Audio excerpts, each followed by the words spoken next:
Nikhil, Yashmidi and yours, whatever she felt, she said. When she had that feeling, I really cut it off. నేను మాట్లాడలేదు కదా అమ్మాయితో. Did you cut it off? నీ దగ్గర నేను దీని గురించి ఎలాంటి మాటలు మాట్లాడలే. తప్పుంటే నీ జోలికి నేను వచ్చేదాన్ని కాదు. నేనంత మోడర్న్ కాదు.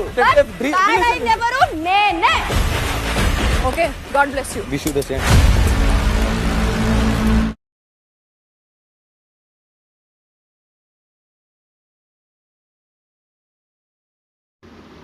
సండే ఎపిసోడ్ పూర్తవగానే నామినేషన్స్ ప్రక్రియ మొదలైపోతుంది.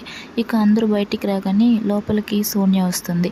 దాన్ని చూసి ఇంటి సభ్యులందరూ షాక్ అవుతూ ఉంటే ఇక అప్పుడు బిగ్ బాస్ ఈ వారం నామినేషన్స్ డిఫరెంట్గా ఉండబోతున్నాయి, ఎలిమినేట్ అయిన వాళ్ళు వచ్చి మిమ్మల్ని నామినేట్ చేస్తారు అని చెప్పి ప్రకటిస్తారు.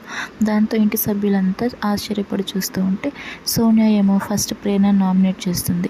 దాంతో ప్రేరణ నువ్వు వచ్చావా అక్క వచ్చావా అని చెప్పంటూ వాళ్ళిద్దరి మధ్య కొన్ని హేటెడ్ ఆర్గ్యుమెంట్స్ అనేటివి జరుగుతూ ఉంటాయి.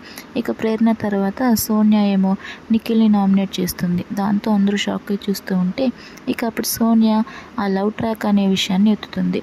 దాంతో ఇక నిఖిల్ అప్పుడు యష్మిని పిలిచి నేను నిన్న ఆ రోజే కట్ చేశాను కదా అంటే అప్పుడు యష్మి కోపంగా డిడ్ యూ కట్ ఆఫ్ అని చెప్పి అరుస్తుంది.